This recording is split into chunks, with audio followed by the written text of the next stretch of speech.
अस्सलामुअलैकुम दोस्तों, मैं हूं राव कमर रिजवान, आपका दोस्त, और आप देख रहे हैं मेरा यूट्यूब चैनल। दोस्तों, आज की कहानी एक ऐसी लड़की की है जिसने अपनी पसंद की शादी की, फिर उसके बाद एक ऐसा इंतहाई कदम उठाया और उसमें एक ऐसी निशानी देखी कि वो दुनिया को पैगाम देने पर मजबूर हो गया कि ये निशानी जिस लड़की में हो उससे कभी शादी ना करना।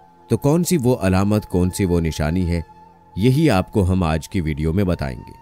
वीडियो में आगे बढ़ने से पहले आपसे रिक्वेस्ट है कि मेरे चैनल को सब्सक्राइब करके बेल आइकॉन को भी प्रेस कर दें ताकि लेटेस्ट अपलोड होने वाली हमारी वीडियोस आप तक बर वक्त पहुंचती रहें। तो चलिए दोस्तों, शुरू करते हैं अपनी आज की वीडियो। वो मेरी क्लास फेलो थी, हुस्ना नाम था। पहले मुझसे दोस्ती की, बाद में दूसरी लड़की उसकी दोस्त बन गई तो मुझे छोड़ दिया। दुख तो जरूर हुआ, सब्र कर लिया, क्योंकि किसी को इंसान मजबूर तो नहीं कर सकता। दोस्ती का रिश्ता भरोसे का होता है और खुशी से जुड़ता है। मेरी एक और दोस्त बन गई। वो बहुत अच्छी लड़की थी। हमारी ज़हनी हम आहंगी ने ही दोस्ती का रिश्ता मजबूत किया था। न जाने किस बात पर हुस्ना और उसकी दोस्त में अनबन हुई और फिर दूरी हो गई। अब वो फिर मेरी तरफ पलटी। बुशरा अच्छी और खुले दिल की लड़की थी। उसने एतराज ना किया था, बल्कि उसको भी कबूल किया। यूं हम तीन का ग्रुप बन गया। जल्द ही मुझे और बुशरा को एहसास हो गया कि हुस्ना की सरगर्मियां कुछ और तरह की हो गई हैं। वो कभी छुट्टी से पहले चली जाती और अक्सर कॉलेज से छुट्टी कर लेती। हमसे अलग अलग सी रहने लगी। फ्री पीरियड में भी हमसे दूर बैठ जाती और मोबाइल बैग से निकालकर चुपके चुपके किसी से बात करती। मुझे कुछ शक हुआ। मैंने कहा, हुस्ना, तुम आजकल बदली बदली नजर आ रही हो। खुदारा इन रास्तों पर ना चलो, क्योंकि ख्वाहिशों के रास्ते कांटों भरे होते हैं। वो समझ गई कि क्या कहना चाहती हूँ। बोली, ऐसे किसी पर शक करना और बहतान लगाना ठीक नहीं होगा। तुमने ऐसा क्या देख लिया है जो ऐसी बात कह रही हो? तुम्हें बुरा लगा हो तो मैं माफी चाहती हूँ, लेकिन कुछ दिनों से तुम्हारे मामूलात बदले हुए हैं। अक्सर देर से कॉलेज आने लगी हो, क्लास मिस करने लगी हो। मैडम ने नोटिस ले लिया तो तुम्हारी क्लास में बेइज्जती हो जाएगी। एक रोज तुम्हारी अम्मी तुम्हारा पूछने मेरे घर आई थी। उस रोज भी तुम कॉलेज से लेट घर पहुंची थी। कहाँ गई थी तुम? कहने लगी, अरे उस दिन वैन नहीं आई थी तो बस पकड़ ली, तभी देर हो गई। तुम जानती हो कि वैन कभी कभी नहीं भी आती। उस रोज भी ड्राइवर बीमार था, बस में घर जाना पड़ा। अम्मी तो यूं ही जल्दी घबरा जाती हैं। 2 बजे कॉलेज से छुट्टी हो जाती है। जब 5 बज गए और तुम ना पहुंची तो फिर क्या करती? आखिर माएं परेशान हो जाती हैं। नौशीन, जानती हो क्या हुआ? वो बस जिसमें आ रही थी रास्ते में खराब हो गई तो दूसरी बस का इंतजार करना पड़ा। उसके बहानों पर खामोश हो गई, लेकिन हुस्ना की सरगर्मियां ना बदली। हमने उससे दोस्ती छोड़ दी। कुछ दिनों बाद ना जाने क्या हुआ कि उसने कॉलेज आना बंद कर दिया। मुझे परेशानी हुई। उसका घर हमारे घर से ज्यादा दूर ना था। सोचा किसी दिन जाकर मालूम करूं आखिर उसने क्यों कॉलेज छोड़ दिया है। ये तो मुझे मालूम था कि उसके घरेलू हालात ठीक नहीं थे। एक दिन अम्मी से इजाजत ली और उसकी खैरियत मालूम करने गई। आंटी बेचारी परेशान बैठी थी। कहने लगी, बेटी, मैं तो खुद तुम्हारे पास आने वाली थी। तुम्हारे अंकल बीमार हैं, वो काम नहीं कर सकते। हुस्ना के चचा ही उन्हें खर्चा देते हैं, जिसके बायस हमारा गुजारा चल रहा है। बड़ी मुश्किल से हुस्ना को कॉलेज दाखिल कराया कि कुछ पढ़ लेगी तो छोटे बहन भाई का सहारा बनेगी। उसने कॉलेज छोड़ दिया है। अब कभी कहाँ बहाना करके चली जाती है, फिर देर से वापस आती है। मेरी रूह कांपती रहती है। बीमार शौहर को भी नहीं बता सकती, उनको सदमा होगा। तुम ही इसे समझाओ कि ऐसा ना करे, सीधे रास्ते चले, नहीं तो घर बैठ जाए। आखिर ऐसी कौन सी सहेलियां हैं जो इनसे मिलने चली जाती है? क्या तुम जानती हो? आंटी, मैंने बहुत समझाया है, वो नहीं समझती। मुझसे इसकी दोस्ती नहीं रही है। अब मिलेगी तो फिर समझाऊंगी। आप इसकी शादी कर दें। मंगनी तो हो चुकी है।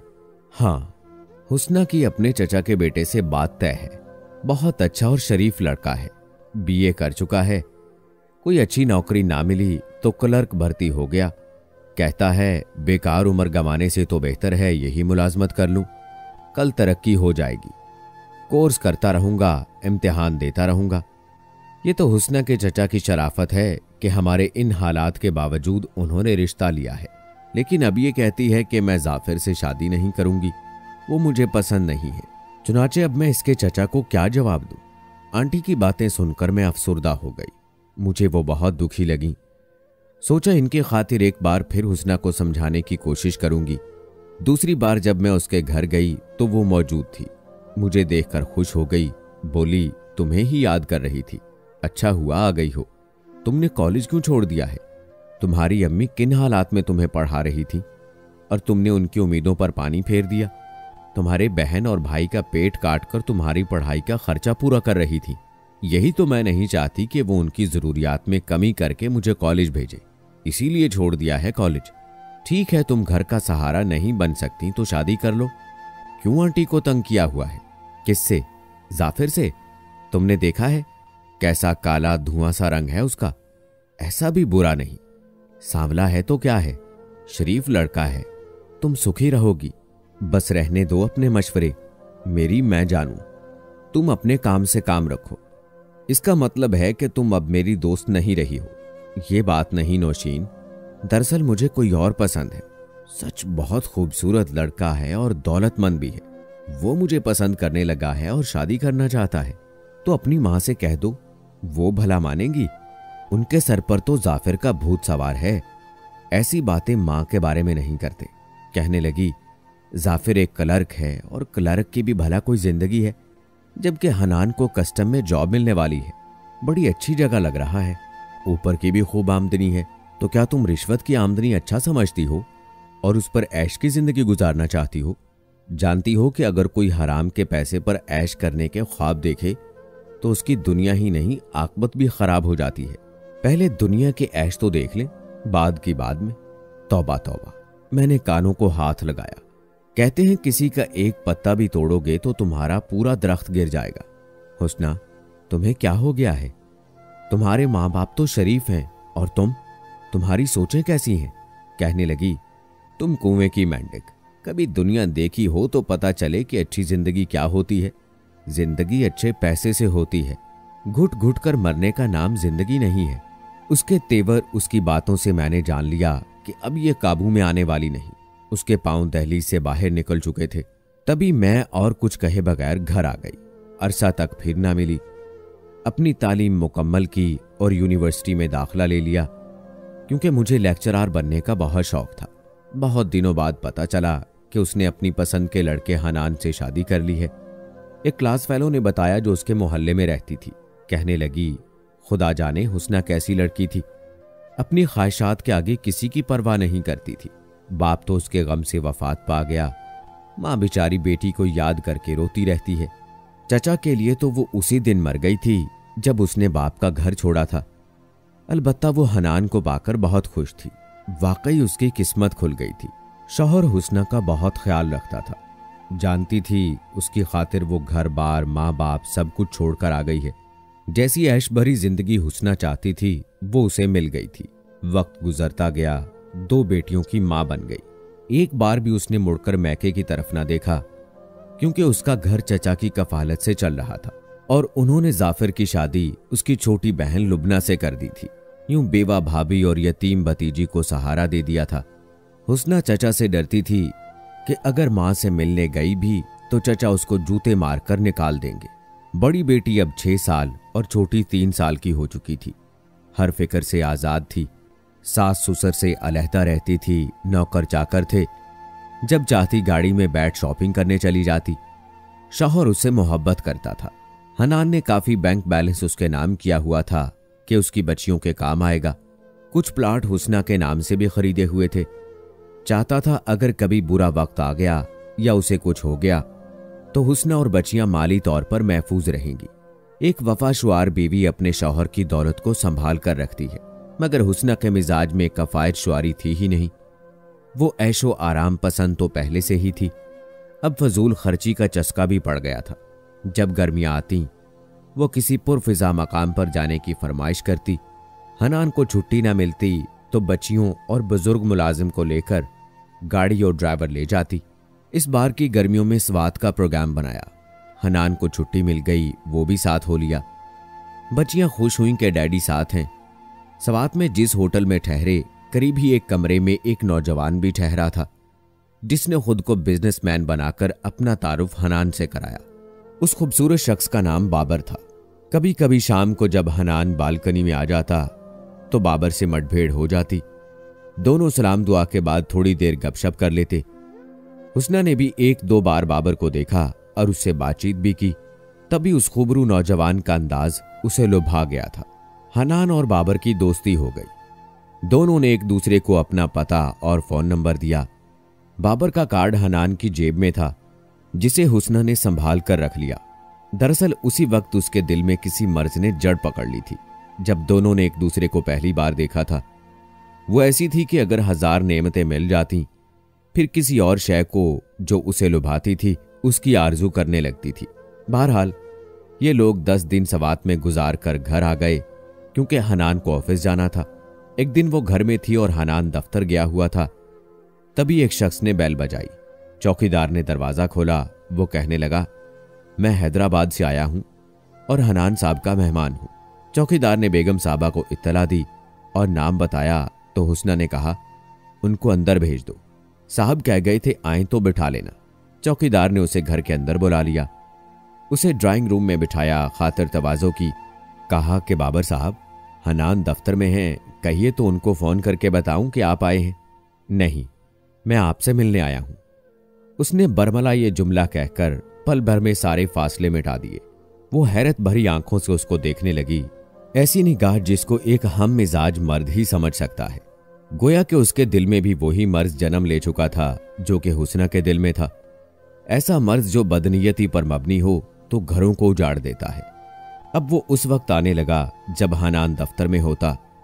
यूं तो वो खाते पीते घर का था, मगर कोई काम काज न करता था। चाहता था कि हुस्ना सोने की चिड़िया है, हाथ आ गई तो बहुत कुछ हासिल हो जाएगा। उसकी अक्सर हनान की गैर मौजूदगी में आमदोरफ्त ने नौकरों को चौंका दिया। अगरचे हुस्ना ने उनको ये बावर कराया कि उसका कज़न है, फिर भी एक वफादार मुलाजिम ने साहिब के कान में ये बात डाल दी कि एक बाबर साहब कई बार आ चुके हैं, लेकिन तब आते हैं जब आप दफ्तर में होते हैं। हनान के कान खड़े हो गए कि जब बाबर के पास मेरा फोन नंबर है तो मुझे फोन क्यों नहीं करता। हुस्ना ने भी कभी जिक्र नहीं किया। उसने हुस्ना से कुछ ना कहा, लेकिन अगले दिन जब नौकर ने फोन करके दफ्तर में हनान को बताया कि आपके वो मेहमान घर आए हुए हैं, वो फौरन गाड़ी लेकर निकला और घर पहुंच गया। चौकीदार ने मालिक की गाड़ी देखकर गेट खोल दिया। वो दबे कदमों वहां पहुंच गया जहां बाबर और हुस्ना एक बड़े सोफे पर बैठे हुए थे। उसने बहुत तहम्मुल से काम लिया और किसी किस्म की बेचैनी का इजहार ना किया, बल्कि सामने वाले सोफे पर बैठ गया और बाबर से सवाल किया, यार तुम कब आए?